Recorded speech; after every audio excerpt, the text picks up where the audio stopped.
Donc, on est ici pour parler d'ergonomie avec Stéphanie Lheureux. Stéphanie, peux-tu nous déterminer un petit peu plus, nous expliquer c'est quoi ça, l'ergonomie?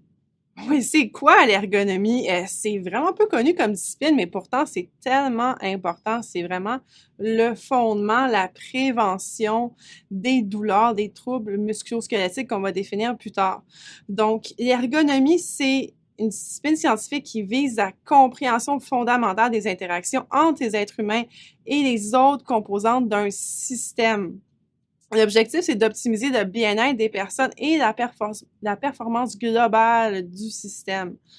Euh, on va définir plus tard qu'est-ce qu'on entend par système.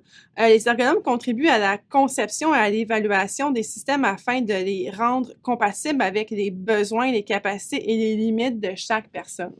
Moi, ce que j'entends là-dedans, c'est que ça prend soin de l'humain dans son entièreté et surtout dans son environnement. Ce que malheureusement, c'est pas tout le monde fait. Effectivement. Good. Puis, c'est quoi les autres facettes que l'ergonomie peut nous amener? Qu'est-ce qu'on veut regarder là, en tant qu'ergonome?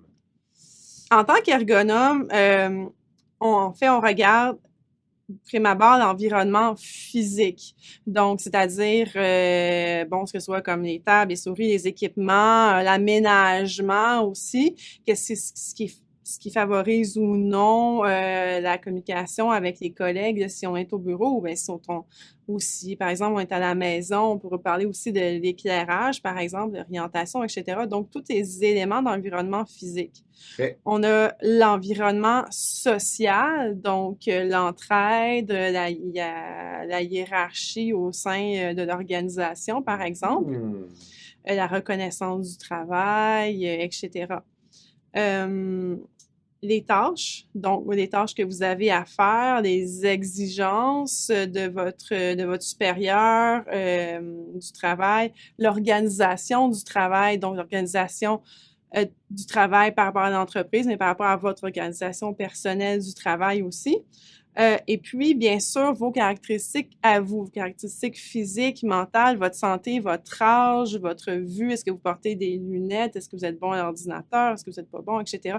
Donc, il y a plein d'éléments à considérer qui vont avoir une influence sur vous, sur votre santé musculo-squelettique, sur vos performances dans votre travail.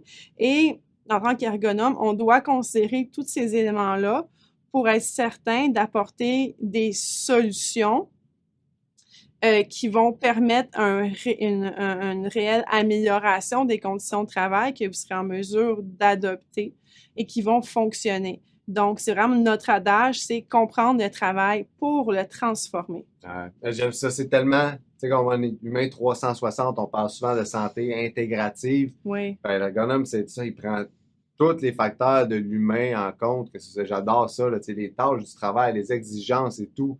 Fait que j'aime ça. Je pense que les gens vont beaucoup apprendre, puis évidemment, on va aller dans des choses spécifiques, mais déjà, merci, ça nous aide, je pense, à comprendre pour plusieurs comment l'ergonome déjà peut interagir, comment il le fait, qu'est-ce qu'il prend en compte, puis peut-être que pour Oui. certains, ça va déjà sonner des cloches. Hey, c'est vrai, moi, on parlait de mes douleurs au cou, mais on ne m'a jamais demandé si j'étais stressé.